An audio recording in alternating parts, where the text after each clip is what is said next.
Hello there, welcome to the Football Bloc.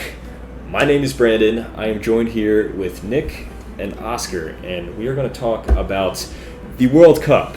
We are going to talk about not the 2022 World Cup, because we don't even know which teams 100% are going to be there yet. So we're going to look back at the past 3 World Cups, maybe a few ones before if we have time, and then we're going to talk about the best and worst moments of each one. So we got World Cup 2018 in Russia, 2014 in Brazil, and 2010 in South Africa. Personally, 2014 World Cup is my favorite World Cup of all time, but of course I'm a little biased because that was the first World Cup I really paid attention to and really watched. But there's no such thing as a bad World Cup, but every World Cup has their ups and downs. So starting off, let's look at the most recent World Cup, the 2018 World Cup.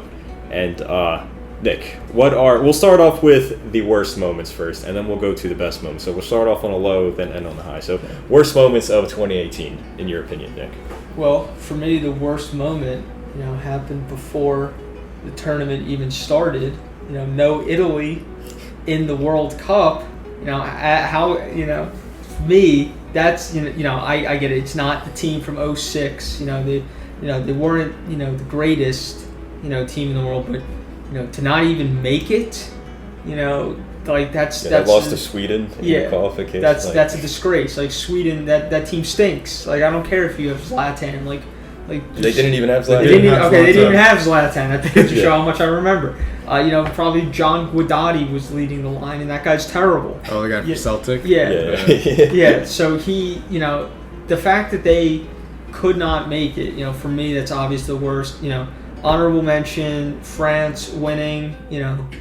I'm not a fan of the French national team, so that's an honorable mention, especially the fact that they denied a true dog from winning the tournament, which it's kind of nice to see a dog win a tournament because that doesn't happen that often. Especially at the World Cup, that doesn't really happen. So yeah, Italy not even making it is my worst of 2018. Yeah. So, Oscar, as a Mexico fan, as you are, I'm sure 2018 had lots of ups and downs for you, but starting off with the worst, what do you think was Actually, my worst is not related to Mexico, like my top one. Actually, my top one is actually Spain's manager getting fired a few days prior. Because when you mentioned it happened a little bit prior to the World Cup, when you were talking about Italy, it made me think of that, like Joan Laporta getting fired and then being replaced. Like that was such a scandal. Yeah. John Laporta, he's the president of Barcelona. He's the president of Barcelona. Yeah, that all sounds similar, but yeah, no, that to me was wild. I mean, for Fernando Hierro, I thought being very strong center back in the past and working with the Spanish team for a long time, I thought he would do well. It didn't really pan out. From Mexico's point of view, having Juan Carlos Osorio stay to manage the World Cup to me was an absolute disaster. We didn't bring the right team. The only game we ever played well was against Germany. It just kind of went downhill from there. And then to find out that it wasn't the top German side that you're used to, you couldn't even compare that side to the side we faced 1 year prior for the Confederations Cup. They thrashed us 4-1 because then they, didn't even get out the group stage. And on your point about Sweden, though, they did get out the group stage. So imagine if Mexico had been in a group with Germany, Italy, and South Korea. That would have been cool to see. I don't think that's how they would have panned out when you sort out the groups, but I would have liked to see that.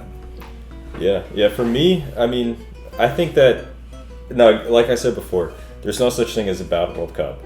But I do think 2018 had some low moments and some things about it I did not like. For one, as an American, as a fan of the U.S. national team, didn't make the World Cup in humiliating fashion. We lost to Trinidad and Tobago, and then didn't even get to the plane to go to Russia. To be fair, if we had qualified in place of Panama, I don't think that the U.S. would have done anything because we would have been in a group with Tunisia, who we could easily beat, but Belgium and England. Both, if you take the 2017 U.S. team and then put them up against Belgium and England, we're losing both of those games 4-0.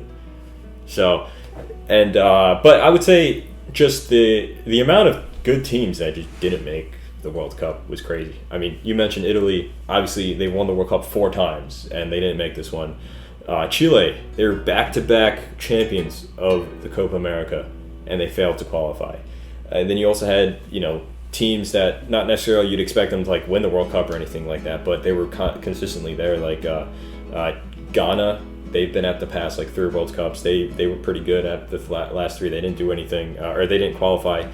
Cameroon were the reigning champions of Africa. They didn't qualify. Algeria, who won the Africa Cup of Nations the year after the World Cup, they didn't qualify either. So there was a bunch of teams that didn't qualify, and there's more I can name. Like, there's a bunch of teams that just didn't qualify there, and it was really really disappointing to see that.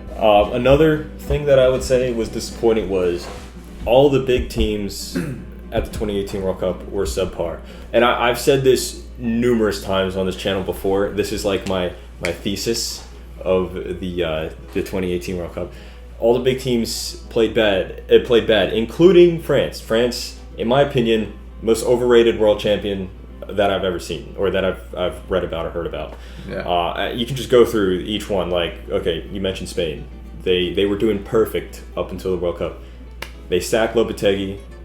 Granted, it was partly his fault for agreeing to deal with Real Madrid. It was also Real Madrid's fault, but still. I would have done it too if I were him. I would have said yes to Real Madrid. Yeah, but Real Madrid, they shouldn't have announced it right before the World Cup. But at the same time, like Spain, that was disrespectful. Do you really want to sack your manager 2 days before your opening match? Yeah. Who else? Portugal, reigning European champions. Ronaldo had a great tournament, but the rest of the team just did nothing. Like, they were very disappointing.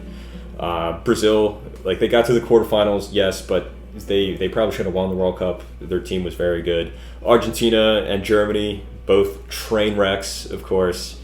Even England, yes, they made 4th place. Great success. Great for them, but they were on a favorable side of the brackets. Oh, their route was extremely favorable. Yeah. And then Belgium, who they were in a group with, again, 3rd place. Not bad for a country like Belgium in hindsight, but you just look at that squad and you're like, they really should have won the World Cup. Like, they should have played better than they did. They didn't play to their potential. They almost lost to Japan. They struggled against Brazil as well. And then, France. They got outplayed by Croatia in the final. They parked a bus against Belgium. Yes, they played good against Uruguay, but Uruguay didn't have Cavani. They almost lost to Argentina. That trash Argentina side, they were losing at one point. And then in the group stage, they struggled against Australia, Denmark. They just weren't that good of a team. Now, granted, they won the World Cup. They did what they needed to do. Like, their names are on the trophy forever. But still, you compare it to 2014 Germany, 2010 Spain, 2006 Italy, 2002 Brazil. I don't think they're comparable. So, I mean, if you want to trace that back to one of your, last couple of videos, if Croatia was still part of Yugoslavia, though, I think that team was just more well-rounded, would have trounced France. Oh, yeah. If they were, the politics aside, they were allowed to incorporate those players. You could have played that France team off the park. Yeah, shout out to the previous video on the Football Bloc. So let's go back to 2014. Okay, so like I said before, my favorite World Cup, but there's some downsides to it. So Nick, 2014 World Cup, what do you think was some of the worst moments? Well, far and away my worst moment, and I think I'm going to win some points with Oscar here, and this has fueled a hatred of a specific player, that is still there today, and that is when Robin took an obscene dive against Mexico and basically led to Mexico getting knocked out of the tournament. I never been a particular fan of the Dutch. I think that stems from the Van Persie betrayal. So I've never really liked the Dutch national team. And when Robin did that, and he looked like he stepped on a landmine, and when he was going down, his hands went up in the air. Yeah, he was acting like his Achilles was ripped clean off the bone, and it was just to see that and then it's just I think it was either just before or just after in a game, a couple games later, he scored like this winner, a late goal, and he was, running around, with stupid bald head, and like a child. But I thought, I think also the fact that Mexico was a dog, Ochoa had been playing out of his mind at that tournament, and he did everything that he could, and then something basically like out of his control happened, and in a penalty, the guy is probably going to score, like probably I don't know the percentages, but it's definitely over like 60%, probably even more that the penalty taker is going to score. So he got an unceremonious end to a fantastic personal tournament, and I think now I don't know if Mexico would have won had it gone to extra time. But I think they definitely got jobbed. And that I think was for me the low point of the World Cup. Honorable mention Italy. It's like they didn't show up at all to that one. But I don't want to beat the Italy. You beat the Italy drum every time. So Mexico getting jobbed. That is for me the worst moment of the 2014 World Cup. All right. So Oscar, for you, 2014. Well, I mean, that has to be like the number one moment. I think, to be honest though, I don't put it one by a distance because I think Mexico was going to lose that tie anyways. If you look at the last 20 minutes of that match, we were getting pummeled by Holland. Just shot after shot after shot after shot. So although that did decide the game and it was in the last minute, I think we were going to go out anyways. We did play well up until that point. For me, I think number 2 has to be David Luiz's goal in the quarterfinal against Colombia. I'm not personally Colombian, but I think that Colombia team had enough to get to the semifinal. And I think with the passion that they had at that tournament would have played better against Germany and not lost 7-1. I agree with that. Like, I think actually Brazil deserved that win. I think they played good, but it was weird because that was the only game where Brazil actually played to their potential, and of course it was against Colombia. Yeah. It would have been so cool to see Colombia in the semis, and probably wouldn't have beaten Germany, but yeah, they're not losing 7-1. No, that Colombia team was so good. Now for me, worst moment.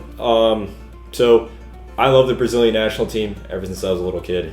Of course, 7-1, terrible game.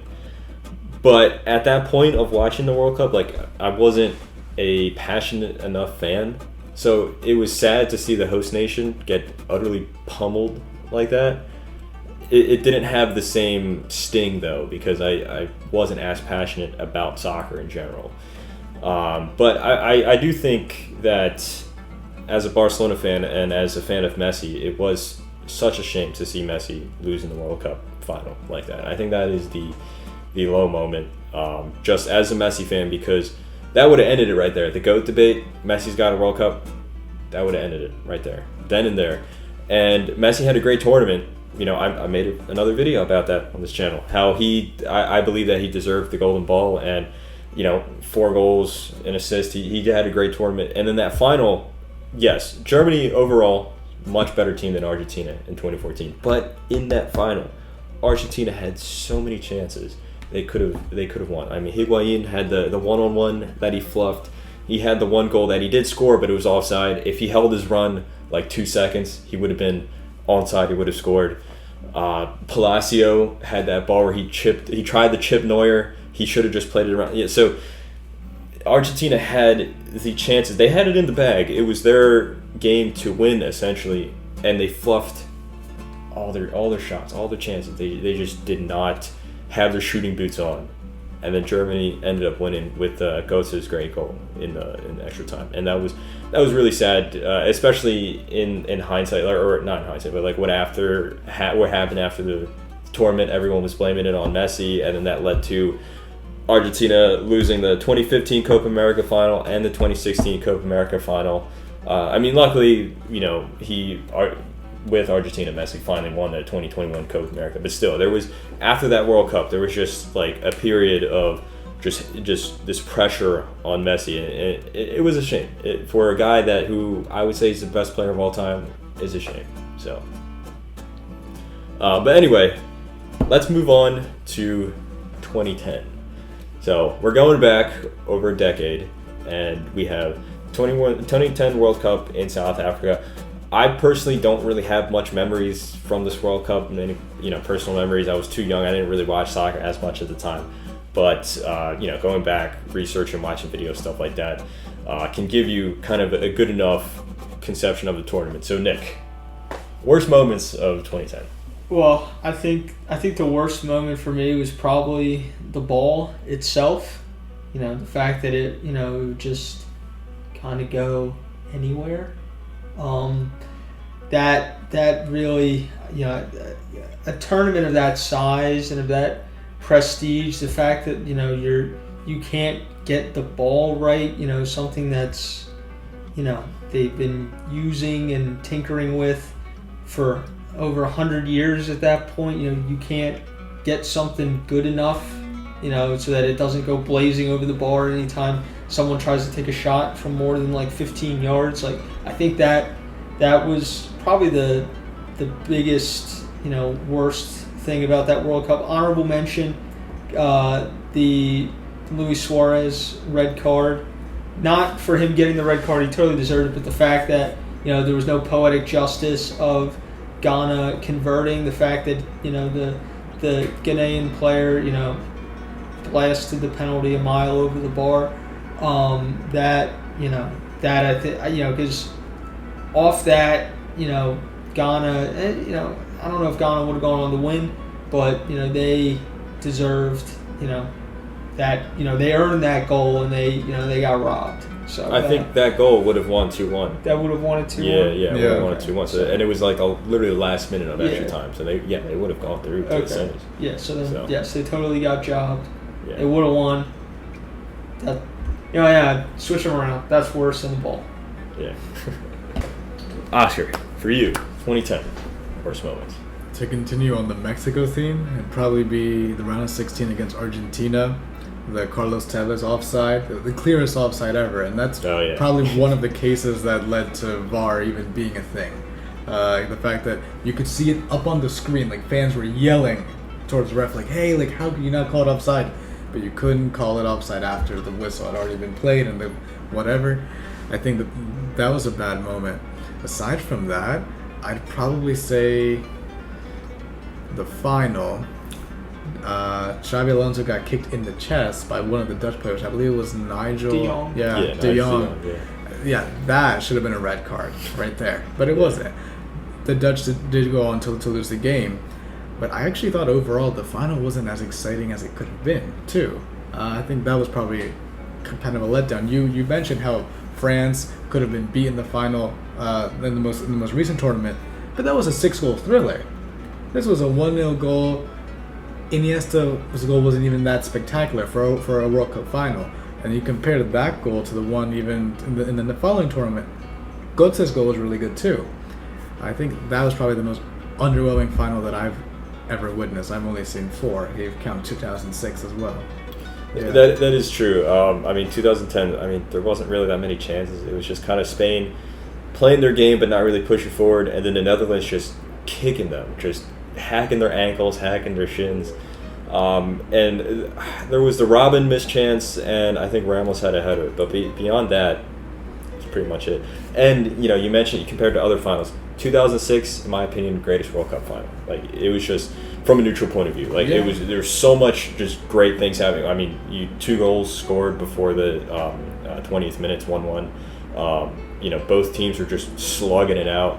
Zidane with the header against Materazzi, of course, a penalty shootout. Like, it was a great final. 2014, as you already mentioned it, it was exciting. Like, there was chances, and then a great goal at the end. And then 2018, 6 goals.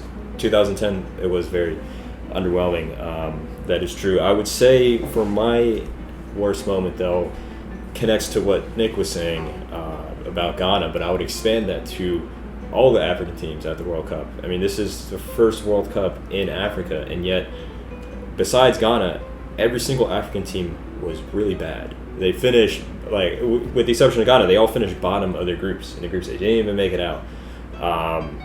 Now, I think South Africa finished 3rd, but still, no one made it out to France playing horrifically. Yeah.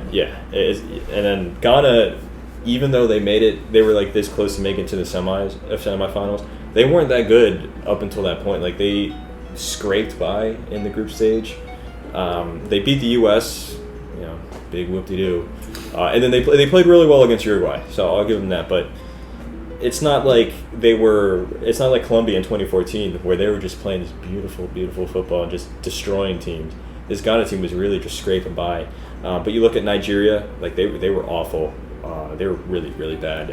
Ivory Coast, they had Drogba, 2010 Drogba, 2010 Yaya Toure, a bunch of other players that were really good for Gervinho was still good at the time.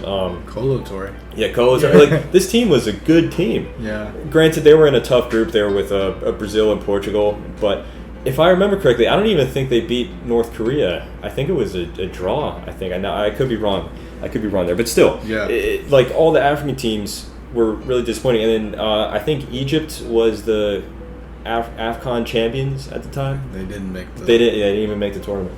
So it is a shame. Like 2002 World Cup was in South Korea and Japan, and both South Korea and Japan did really well. So it was cool to see first World Cup in Asia, the Asian teams doing well. Or whenever the World Cup is in Mexico, like the North American teams usually do well. This one, besides Ghana, it was such a shame just to see the African teams not really living up to the bill. Okay, so now we got through the worst moments, the sad parts of the tournament. Now let's look at the fun parts, the best moments of 2010, 2014, and the 2018 World Cups. So we'll start off with 2018. Nick, what was, in your opinion, the best or some of the best moments of the 2018 World Cup in Russia? Well, I think for me, clearly the best run was the Croatian run to the final. I didn't really have a horse in the race, so I was, actively pulling for whatever dog could get as far as possible. And, Croatia, they gave it absolutely everything that they had.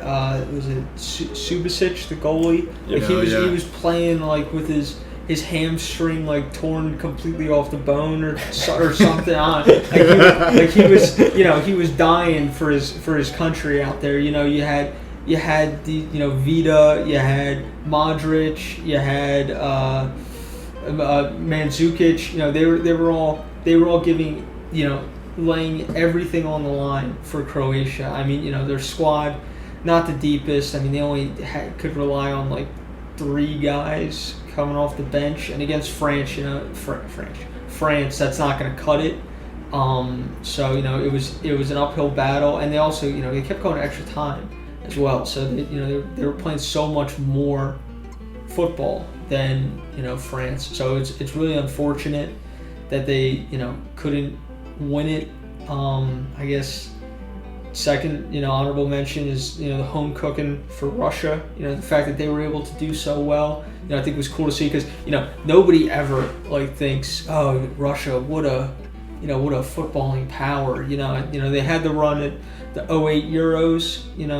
And that was cool for them. But I mean, really, in the interim, they had nothing, and they played very well. It was the Mario Fernandez, the proud Russian hero. Really established himself in that. So I think that's probably the honorable mention. But the Croatian run was very special at that tournament. My favorite moment, actually, you're probably not going to believe this, is seeing Panama score their first World Cup goal at their first World Cup. Because in my opinion, Panama's team was nowhere near World Cup quality. Right? It wasn't. Yeah, it wasn't. They didn't deserve it. Well, okay, they earned their place, but you compare their squad was nowhere near. Yeah, and they were only there because the U.S.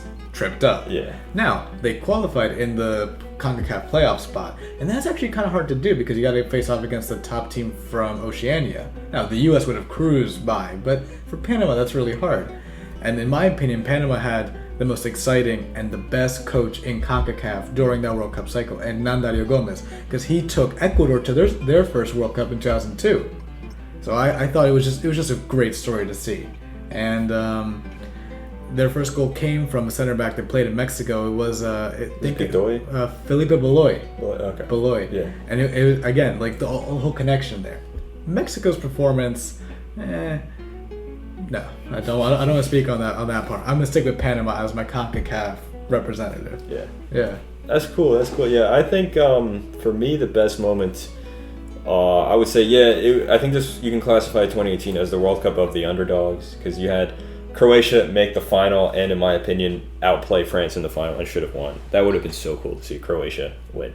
But regardless, second place, that's still insane. You also saw Russia, the host nation. It's always nice to see the host nation do well. They got to the quarterfinals, and they played well. Cheryshev and Akinfeev, all these guys, Zuba, they all played really well. That's probably the best they'll ever play in their careers.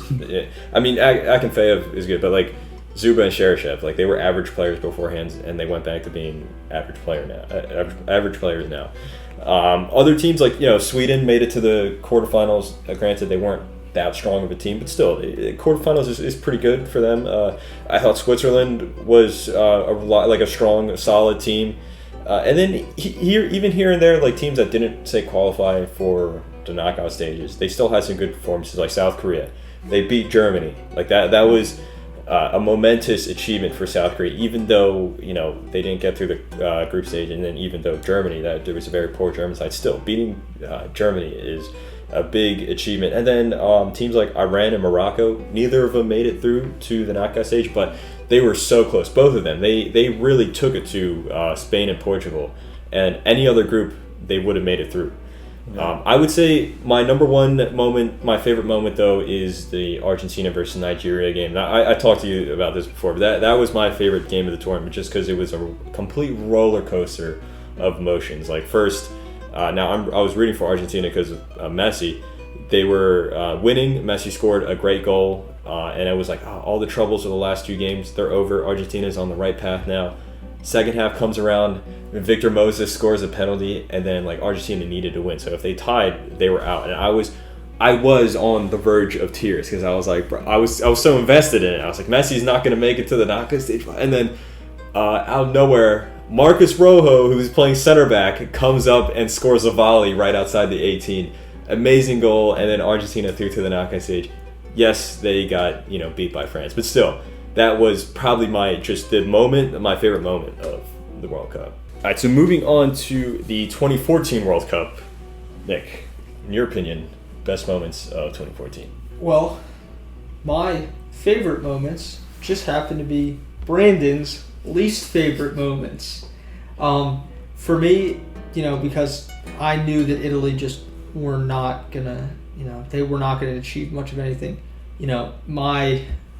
I was hoping for the club, representatives from Arsenal, who, the Arsenal triad that played for Germany. I was, pulling for them, hoping that they could get the World Cup, the gold medal, Mertesacker, Ozil, and Podolski. I was behind them because I'd be like, Italy's probably not going to win, so, it'd be nice if the club guys could win. So 7-1. I did not actually watch that game, but when I saw the scoreline, I could not believe it. I thought it was hilarious that Germany walked into England into Brazil's. They broke into Brazil's house and they stole their silverware and they slapped Brazil's wife and they slapped Brazil's dog and then they left. They ran over them and to go into someone's house and straight up disrespect them like that. It's crazy, and especially because I was backing Germany at this point in the tournament. Also in the final, I thought the fact that Götze scored in the 118th or 19th minute, something crazy late. Yeah. It was one of the last kicks of the game. That was fantastic to see. And then they bring on Mertesacker for 2 seconds so he can get on the field in the World Cup final. Another great moment. But that match was a real emotional roller coaster. Argentina had a lot of good chances. Higuain squandered them. Palacio squandered them. Even Messi squandered a chance too. I forgot to mention that. Yeah, even Messi. Messi coming up small in for his country in a final. I don't believe it. But Germany, they really showed a lot, hanging on to that last second and then just getting enough space and enough time to score a very nice goal to win the World Cup. I thought was definitely the best moment of the 2014 World Cup. What about you? I'm gonna leave the Mexico stuff aside because I think that was one of our best tournaments that we've ever had. But I think it was the World Cup of the Philadelphia Union goalies. Why? Because Algeria, he wasn't our goalie yet, but I think his name was Mboli. Yeah, Mboli played out of his mind, especially against Germany. Played out of his mind. And then we signed him for the Union, and he was like one of the worst keepers in the entire league. And then I think it was Colombia in the group stage brought on a 42-year-old keeper, Mondragon. Yeah. And he was a former Philadelphia Union goalkeeper. And again, like I didn't know that we would sign a goalie from that World Cup, but just to look back at that and think that we, for the city, we made our stamp on that tournament. It was pretty cool to see actually. And Mondragon I think he no longer holds the world record for the oldest keeper in the tournament because that went to Egypt in the next tournament. But for a good 4 years, Philly had that kind of title, if you want to put it that way. He was playing Colombia during that tournament, but it was cool to see. Yeah. I think for me, I think the best moments of the 2014 World Cup, a lot have to do with I think the goals that were scored. I think in general, there were some beautiful, beautiful goals scored. Of course, the James, the volley, and then the weak foot shot from outside the box. Van Persie, flying header. Tim Cahill's volley. What else? Gosens' goal in the final. I mean, Messi's long shot against Iran. Shaqiri against Honduras. There was a David Luiz free kick. Jermaine Jones against Portugal. There's just so many beautiful goals that were scored. But also just I think individual performances from players Messi was amazing. James Rodriguez was amazing. Javier Mascherano, best defensive player at the tournament. Yeah. And then you also had Thomas Muller or Arjen Robben. There's just so many players that were just very individually very good, and then goalkeepers as well. Obviously, Manuel Neuer. Overall goalkeepers were well. Yeah, this was the tournament of the goalkeepers. Manuel Neuer was amazing. Keylor Navas made his stamp on world football. Even Sergio Romero, who was kind of a relatively unknown player or an average player, then he solidified himself as a great goalkeeper. Or he was very good for Argentina. And then Ochoa, as you were mentioning earlier, was really good throughout the tournament. And then Tim Howard probably had the best individual performance of a goalkeeper in a single World Cup match ever. 16 saves, the world record there. Okay, yes, the defense was complete garbage, but still, and not all of his saves were great. But there was some where, De Bruyne would take a shot, he'd just stick out his really long leg and stop it, or he would get to the ground really quick to stop Lukaku, or who's the other guy? Morales. Those guys that played for Origi too. But this was the tournament of the goalkeepers, and there's so many more examples. Ospina was really good. Who else was? Julio Cesar was really good in the penalty shootout. Again, there's so many examples. So I would say the goals and the goalkeepers. That was the best, in my opinion, the best moment of the 2014 World Cup. Okay, so we covered 2018. And we covered 2014, best and worst moments. Now let's go on to our final segment, best moments of the 2010 World Cup in South Africa. Nick, I'm going to start with you again. What do you think was the best moments of the 2010 World Cup? Well, I'm going to start with my honorable mention this time. As a noted France hater, I absolutely loved the fact that France completely fell apart at the World Cup. It was at the Nicolas Anelka-led mutiny against the management. The fact that they just, they had all, it seemed like they had a good amount of talent. Nicolas Anelka was kind of, I think he was the star of the team at that time. He was really turning around, and, they just did absolutely nothing, Or nothing good, at least. Yeah, nothing good, for them at that tournament, that they couldn't get out of the group stage. They just fell apart. And as someone who is as anti-France national team as you can get, that is something that put a real smile on my face. But the true best moment of the tournament is the Vuvuzela. And not necessarily because of what it brought to the tournament, but what it brought to the world. And one of my favorite memories of the Vuvuzela is when the Florida Marlins, the baseball team, decided to have Vuvuzela night at the ballpark, where each fan was given a free Vuvuzela.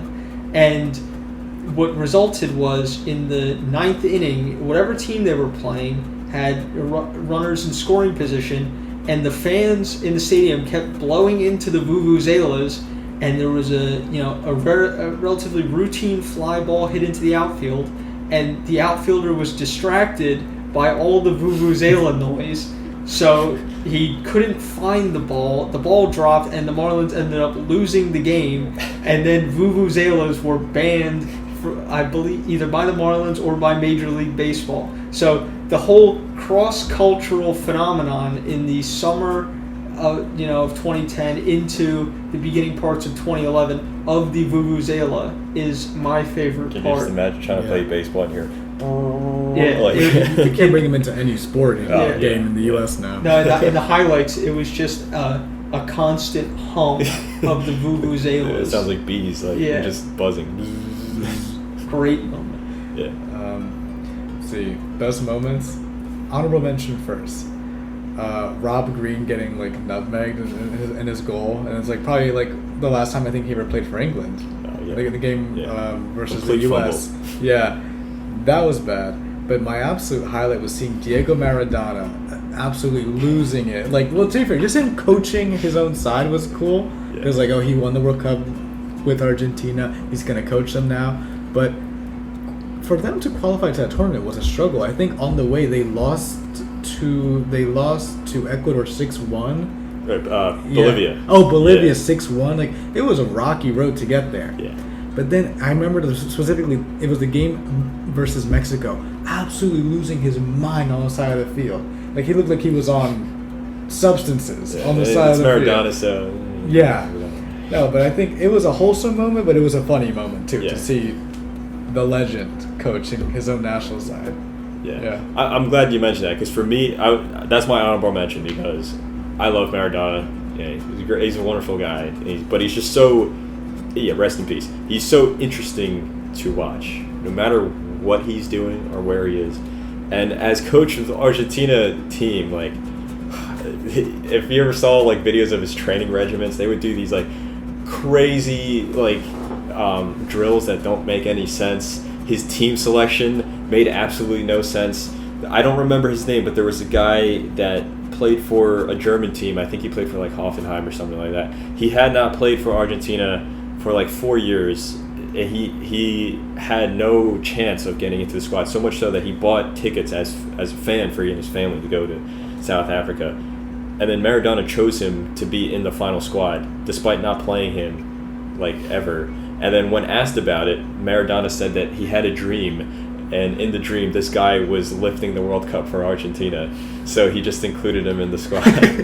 No logic. Yeah. Oh, so anyway, that's my honorable mention. Maradona as the Argentina coach is so fun to watch, and again, rest in peace to Maradona.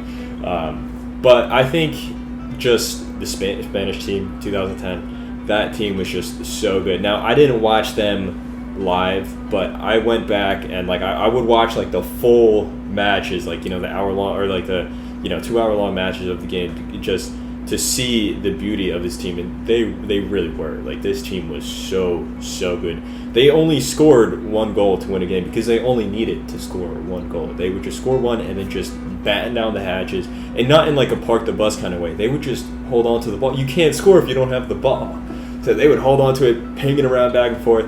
I mean, prime Xavi, prime Iniesta, David Villa, like peak of his career, Casillas, Ramos, Piqué. That team was just insane. I would argue that besides the obvious, like, say, 1970 Brazil or maybe like 1966 England or something like that, I would argue that this 2010 Spain, possibly the best World Cup team of all time. So that we'll leave it on that.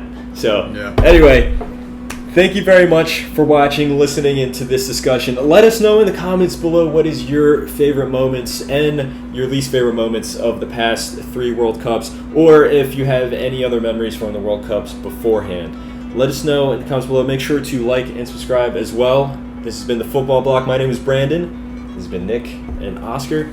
Again, thank you very much for watching. Hope you guys have a nice rest of your day.